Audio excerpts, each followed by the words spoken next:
Pinoy saan man sa mundo. Gusto nating laging konektado tayo sa ating pamilya at mga kaibigan. Gusto nating updated tayo sa nangyayari sa Pinas at kung maaari, maging kabahagi tayo sa anumang mga ganap sa ating bayan. Kaya kung mapapansin ninyo, lahat tayo laging online. Kaya good news sa lahat ng kababayan natin abroad sa panahon ng halalan. Sa darating na 2025 national elections, ginawang mas accessible at madali ang pagboto ng mga Pilipino overseas voters. Pwede na kayong bumoto online.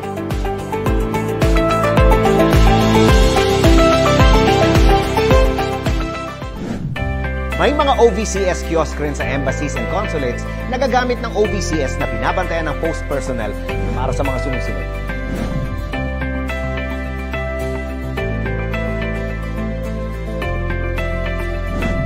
Para makaboto online, kailangan lang kayo ay una, dapat registered overseas voter sa bansa na natukoy ng COMELEC na kasali sa internet voting.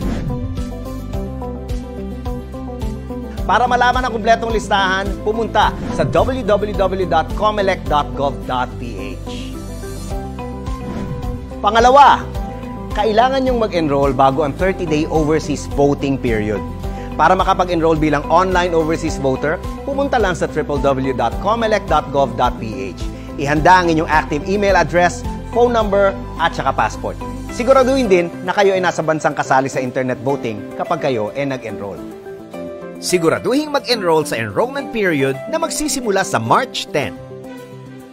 At pangatlo, gamit ang inyong mobile device, computer o tablet, makakaboto na kayo online sa nakatalagang voting period mula April 13 hanggang May 12, 2025, 7 p.m. Philippine Standard Time.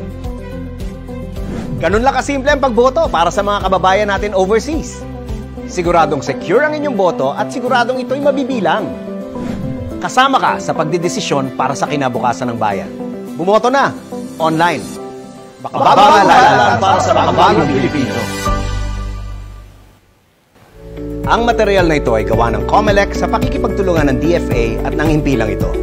Para sa karagdagang impormasyon, pumunta sa www.comelec.gov.ph o sa official social media accounts ng COMELEC.